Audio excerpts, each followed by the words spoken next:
You mentioned home country, India. I mean, India is one of the fastest populations, in terms of growing the epidemic of diabetes. And it's exactly the term you described as skinny fat. They don't look overweight as many Americans, do. And I think it's a good example that, one of the things Dr. Lyons and I like to talk about is that is obesity the cause of other things, or is it a symptom of a metabolic error? And we like to think of it as a symptom, that the insulin abnormalities, the metabolic dysregulation is occurring, and that leads to us accumulating weight.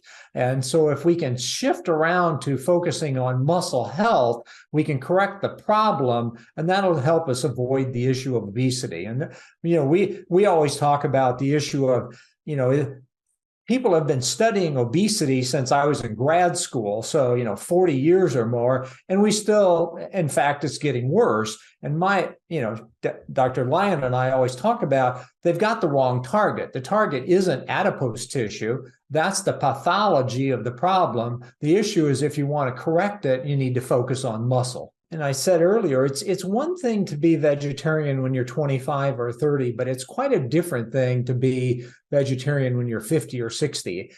One of the things we know is that, as I mentioned earlier, your efficiency of protein use goes down, but your calorie needs go down a lot too. So probably by 30% from your 20s to your 60s or 70s.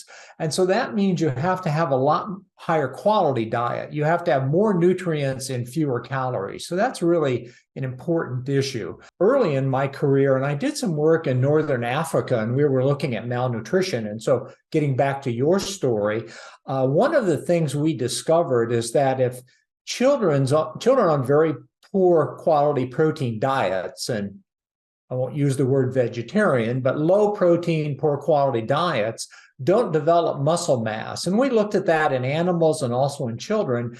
And if they don't develop the muscle mass early, it kind of predestines them to be skinny fat, to be over fat, because it's very hard to develop the muscle later. We know that there are kind of periods of time where muscle cell development is much more rapid. And if you don't do that, the number of cells you have will tend to be lower. You can make the cells larger, hypertrophy, but the hyperplastic growth tends to be limited. So that's a real risk. And people, I worry about the movement toward plant-based diets as mothers think they're doing a good thing and they're pushing their children toward plant-based diets.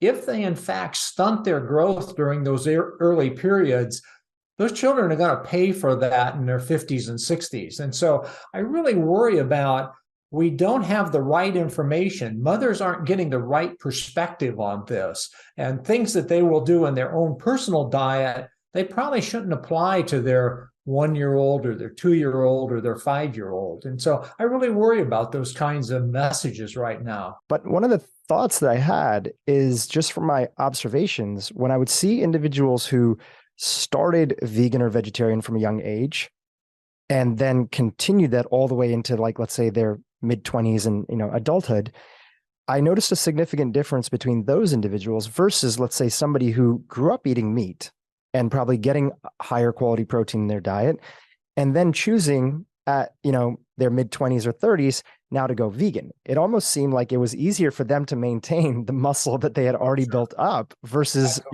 somebody who was vegetarian and vegan getting gains and looking like they were like a professional athlete. Is that something that you've seen? Absolutely. Yeah, absolutely. I mean, in life, between like 20 and 40, we sort of have this honeymoon period of life where you can kind of abuse your body in lots of different ways and you're still fairly healthy. But if you do that when you're, 1, 2, 3, 4, 5, that's a lasting impact. And the problem with that is the children can't make that choice. It's imposed upon them either because of socioeconomic, environmental issues or family concerns. Catches up with us again at the other end of life when we get into our 60s, 70s, and 80s, that, it catches up. So, And a lot of people hear, some of the things I say and say, well, you can be vegetarian. You can, but it always requires more knowledge. You have to understand proteins. You have to understand how to make complementary proteins, and you have to have the resources to do that. And you're going to have more total protein and more total calories to pull it off. So it's not that it can't be done, but the average American doesn't have the food knowledge or skills to do that.